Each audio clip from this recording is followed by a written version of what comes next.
咱再来关心，针对新北市三甲的车祸，早起时代力量台湾基进丁进党是开记者会质疑讲，现在高龄驾驶的制度欠缺管理哦，因呼吁行政院就要整合交通部、内政部、佮教育部做好驾照的管理，互囡仔上下课安全有保障。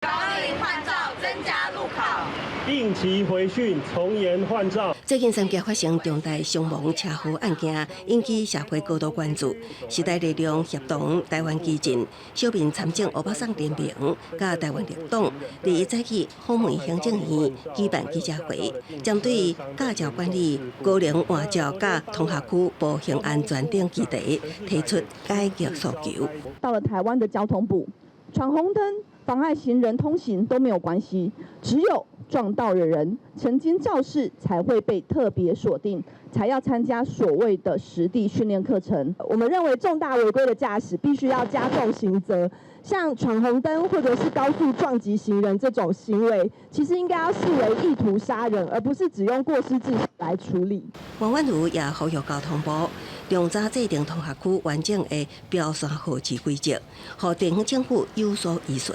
透过道路菜色 检索设计，还好囡仔一条安全上下课的路。根据竞捐基金会2024年的报告，最近这5年来，每年都有平均超过23000名6岁到17岁的儿童在交通事故当中死掉或伤亡。去年的伤亡人数更是飙升到26233人，创下5年来的新高。交通部给我们的感觉是在创造 高龄者驾驶，还有其他驾驶族群，还有亲子的用路人之间的对立吼。王江涵强调，虽然交通部提出4年400亿的永续提升行人安全计划，